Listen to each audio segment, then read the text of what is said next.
औज़ु बिल्लाहि मिनश्शैतानिर्रजीम बिस्मिल्लाहिर्रहमानिर्रहीम रब्बि इश्रह ली सदरी व यस्सिर ली अमरी वहलुल उक़दतम मिन लिसानी यफ़क़हू क़ौली रब्बि ज़िदनी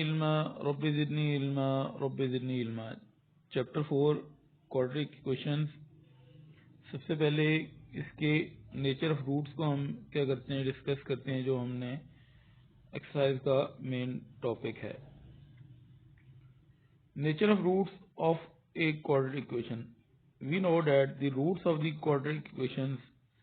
क्वाड्रेटिक इक्वेशन क्या होती है? A x square plus b x plus c is equal to 0 और ए 0 के इक्वल नहीं होना चाहिए, क्योंकि अगर ए 0 हो जाएगा तो एक्स स्क्वायर की टर्म खत्म हो जाएगी। तो अगर एक्स स्क्वायर की पावर 2 हो या वेरिएबल कोई भी हो उसकी पावर 2 हो तो उसको क्वाड्रेटिक इक्वेशन बोलते हैं। अगर एक्स स्क्वायर ही खत्म हो जाएगा तो ये क्वाड्रेटिक इक्वेशन नहीं रहेगी।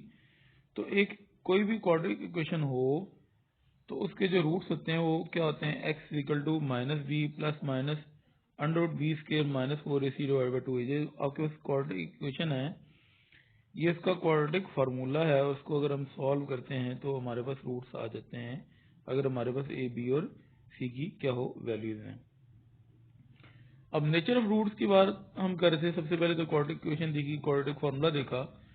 Nature of roots of the quadratic equation depend upon the value of expression b square minus 4ac। अगर बी स्क्वायर माइनस 4ac ये इसके ऊपर आपका नेचर ऑफ रूट क्या करेगा? डिपेंड करेगा।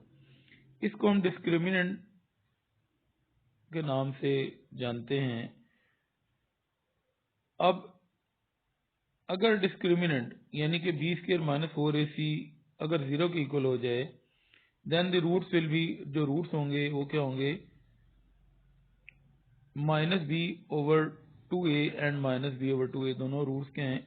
आपके सामने इक्वल नजर आ रहे हैं। अगर डिस्क्रिमिनेंट 0 हो जाए तो रूट्स आपस में क्या होंगे? इक्वली। एक रूट क्या आता है? वैल्यू ऑफ एक्स होती है। ये दोनों एक्स की वैल्यूज आ जाएंगे। यानी अगर हम यहाँ पे बी स्क्वायर माइनस 4ac की जगह पे 0 पुट कर देते हैं तो आपके पास आंसर क्या आ जाता है? Minus b over 2a answer आ जाता है। तो roots are real, repeated and equal. यहाँ पे देख लें दोनों रूट के हैं, इक्वल भी हैं, रिपीटेड भी हैं, यानी कि एक वैल्यू 2 दफा आई है, बराबर भी हैं, रियल भी हैं। अगर क्या हो जाए डिस्क्रिमिनेंट यानी कि बी स्क्वायर माइनस 4ac क्या हो जाए? नेगेटिव आ जाए। 0 से छोटे क्या होते हैं? वैल्यू नेगेटिव होती है। तो हम क्या कहते हैं? रूट्स क्या हैं? इमेजिनरी हैं। बी स्क्वायर माइनस 4ac क्योंकि इमेजिनरी होगा तो एक्स की वैल्यू, अगर ये value b square minus 4ac under के साथ इमेजिनरी हो जाएगी तो एक्स की वैल्यू भी इमेजिनरी हो जाएगी। ठीक है। थर्ड केस क्या है? If b square minus 4ac positive आ जाए, तो अगर ये b square minus 4ac positive आ जाता है तो रूट्स क्या हो जाते हैं? रियल हो जाते हैं और डिस्टिंक्ट हो जाते हैं, अनइक्वल भी हो जाते हैं।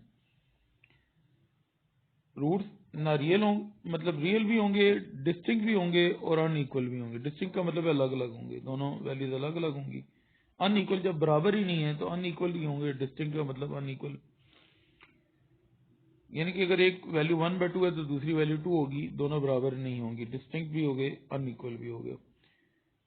अच्छा, अगर क्या हो जाए, यहाँ पे देख लें, परफेक्ट स्केयर आ जाए अगर बी स्केयर माइनस 4ac तो रूट्स क्या होंगे? रैशनल होंगे। अगर ये परफेक्ट स्केयर नहीं होगा, अदरवाइज का मतलब क्या है? अगर b square minus 4ac perfect square आ जाए तो रैशनल है। अदरवाइज का मतलब है कि अगर b square minus 4ac perfect square ना हो तो रूट्स आर इररेशनल। ये सारी कंडीशन हैं या प्रॉपर्टीज हैं या क्या है। क्वेश्चन नंबर 4 है, for what value of m will the roots of the following equation be equal. मेरे चैनल को लाइक, सब्सक्राइब और दूसरों के साथ शेयर करना मत भूलिएगा। इल्म फैलाना नेकी का काम है, तो आपने क्या करना है? अपना हिस्सा इसमें ज़रूर डालना है। शेयर करना कोई इतना ख़ास मतलब मुश्किल काम तो नहीं है। वीडियो बनाना, देखें ये स्लाइड्स मैंने बनाई हैं, स्लाइड्स बनाने में टाइम लगता है, उसके बाद इसको वीडियो बनाने में टाइम लगता है। तो आपने सिर्फ क्या करना है, शेयर करना है, ठीक है। और इल्म फैलाने में देखिएगा जरिया बने, अल्लाह आपको इसका अजर अता फरमाएगा। क्वाड्रेटिक इक्वेशन सबसे पहले हमने इसको स्टैंडर्ड फॉर्म में देखना है कि क्वाड्रेटिक इक्वेशन स्टैंडर्ड फॉर्म में नहीं है या है। For what value m the roots of the following equation the equal. Roots कब इक्वल होते हैं, जब डिस्क्रिमिनेंट क्या हो, 0 के इक्वल हो। ये देखें मैंने यहाँ पे लिखा हुआ है कि रूट्स कब इक्वल होंगे, जब डिस्क्रिमिनेंट 0 के इक्वल होगा। अब सबसे पहले अगर हमने एक्स स्क्वायर का कोफिशिएंट देखना है, जो कि क्या है, एक्स स्क्वायर का कोफिशिएंट यहाँ पे 1 plus m square. X square का कोफिशिएंट क्या होता है, ए होता है। अगर हम इस तरह भी देख लें कि ए एक्स स्क्वायर को अगर हम 1 प्लस एम एक्स स्क्वायर के साथ कंपेयर करते हैं तो एक्स स्क्वायर कट हो जाएंगे, तो ए की वैल्यू क्या आ जाएगी, 1 प्लस एम आ जाएगी। 1 प्लस एम ए की वैल्यू आ जाएगी। अब उसके बाद x का कोफिशिएंट x के साथ अगर हम कंपेयर करते हैं तो b की वैल्यू क्या आ जाएगी, -2 ब्रैकेट के अंदर 1 प्लस 3m आ जाएगी। और अगर हम इस इक्वेशन को कंपेयर करते हैं इस वैल्यू के साथ c के साथ, तो c की वैल्यू क्या आ जाएगी, 1 प्लस 8m आ जाएगी। सबसे पहले क्योंकि रूट्स इक्वल हैं तो हमें डिस्क्रिमिनेंट का फॉर्मूला लगाना है। डिस्क्रिमिनेंट की शॉर्ट फॉर्म डिस्क भी बोलते हैं, उसका फॉर्मूला b स्क्वायर माइनस 4 इसी हमने देखा था। अब b की ये वैल्यू है -2 ब्रैकेट के अंदर 1 प्लस 3m। तो क्योंकि b की वैल्यू हमने पुट की है और उसको हमने लार्ज ब्रैकेट में पुट करना है और उसके ऊपर स्क्वायर है तो स्क्वायर भी हमने अप्लाई करा देना है। उसके बाद क्या है, -4 फार्मूले का a की वैल्यू क्या है, 1 प्लस 3m और c की वैल्यू 1 प्लस 8m है, ये हमने हाईलाइट करके बता दिए। अब -2 का स्क्वायर क्या होता है, 4 होता है। -2 का स्क्वायर 4 होता है। साथ 1 प्लस 3m का भी स्क्वायर है, तो हमने वो नेक्स्ट स्टेप में ओपन करना है। 1 प्लस 3m का स्क्वायर हमने लिख दिया और -2 का स्क्वायर 4 होता है। -4 हमने एज इट इज लिखा, 1 को 1 से मल्टीप्लाई करते हैं। 1 को अगर हम मल्टीप्लाई करते हैं 8m के साथ तो 8m आ जाएगा। उसके बाद m को 1 से मल्टीप्लाई करते हैं तो आपके पास क्या आ जाएगा, m आ जाएगा। उसके बाद अगर हम m को 8m से मल्टीप्लाई करते हैं तो 8m स्क्वायर आ जाता है। अब हमने a प्लस बी का होल स्क्वायर का फॉर्मूला यहाँ पे अप्लाई करना है। तो a का स्क्वायर, a आपका 1 है तो 1 का स्क्वायर 1 स्क्वायर हो जाएगा। b आपका क्या है, 3m है, तो 3m का स्क्वायर क्या हो जाएगा, 9m स्क्वायर हो जाएगा। उसके बाद आपने 2ab लिखना है। a और b आपके 1 और 3m है, a और b यानी कि टोटल 3m हो जाएगा। जब उसके साथ 2ab लिखेंगे तो 6m आपके पास आंसर बन जाता है 2ab का। आपने a प्लस बी का स्क्वायर का फॉर्मूला ओपन कर लिया। अब आपने ब्रैकेट को अंदर ये जो वैल्यूज हैं इसको सिंप्लीफाई करना है। 1 आपने एज इट इज लिखा, ब्रैकेट के अंदर 8m प्लस m क्या हो जाएंगे, 9m हो जाएंगे और 8m स्क्वायर आपके पास एज इट इज आ जाएगा। अब आपने 8m और m को सिर्फ ऐड किया, 9m 1 को और 8m स्क्वायर को एज इट इज लिखा, ब्रैकेट के बाहर -4 को भी एज इट इज लिखा है। 4 को ब्रैकेट में 1 से मल्टीप्लाई करते हैं 4 को 9m स्क्वायर से मल्टीप्लाई करते हैं 36m स्क्वायर। 4 को 6 से मल्टीप्लाई करते हैं 24, साथ m भी आ जाएगा।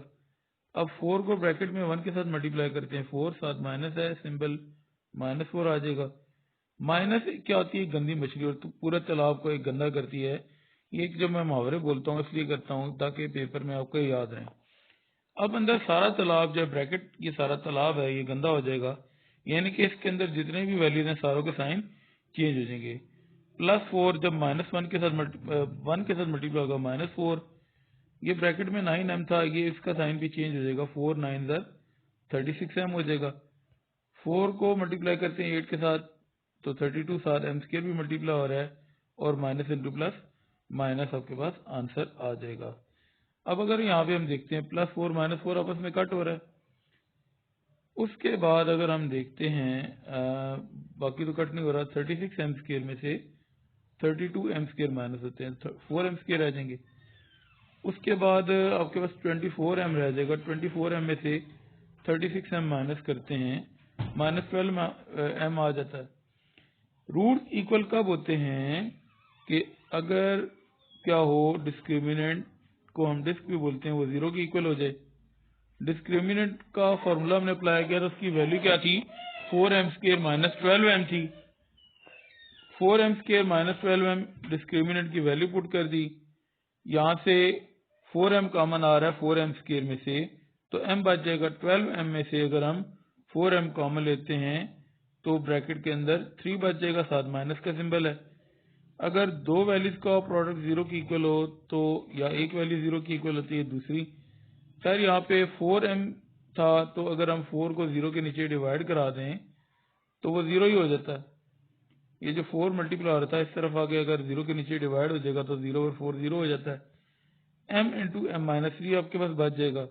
अब जैसे मैंने कहा था दो फैक्टर्स हों मल्टीप्लाई हो रहे हों तो आइदर का मतलब या m 0 है या दूसरा फैक्टर m माइनस 3 0 के इक्वल है। हमने m की वैल्यू फाइंड करनी थी, m की वैल्यू आपके पास क्या आ जाएगी 3 और एक m की वैल्यू 0 आई थी। यही हमारा क्वेश्चन था।